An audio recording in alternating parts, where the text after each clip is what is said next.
What's going on, gardeners? Today I'm going to share with you the 4 best tomato plants, especially for containers, but also for in-ground growing. The Super Sweet 100 is my #1 cherry tomato, and it will probably always be until I find another one. Look how prolific this is, especially in containers.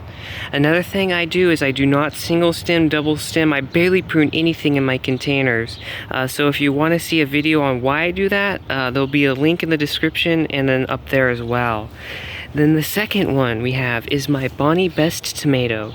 Look how well this produces even in a relatively small container, and it's been in the upper 90s as well. We got at least 6 tomatoes, as we can see, and then there's one hidden way in the back there.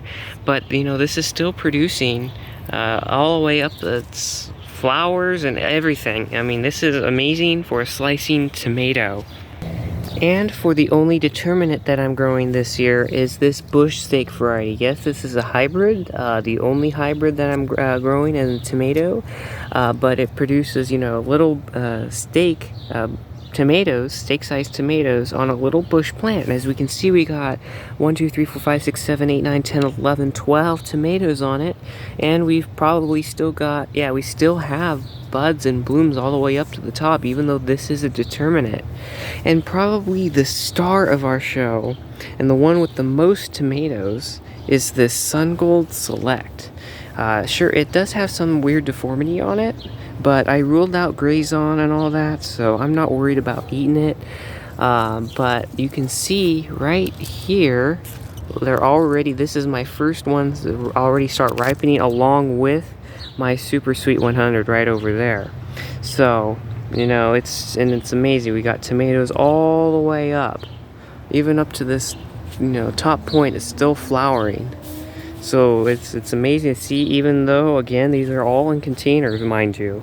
I always fertilize weekly or bi-weekly, and then I never prune them hardly, even the indeterminates, because if you do, it'll grow way too tall in this container, and 2, you'll never get anywhere near the production you would get is if you didn't prune them. I did a test over this over multiple years with multiple tomatoes, and not pruning them when you're in containers, not pruning them is the way to go. I mean, you know, you prune off the dead leaves, prune off anything that's coming all the way out, but again, just kind of let them be when they're in containers. Use tomato cages, strong tomato cages, and you'll have abundant and great tomatoes. So I hope you liked this video and got something out of it. You know, take these considerations into your garden. And hey, let me know if you have any great tomatoes that you like to be growing as well. And leave that in the comment, and I hope you subscribe to see more gardening content like this.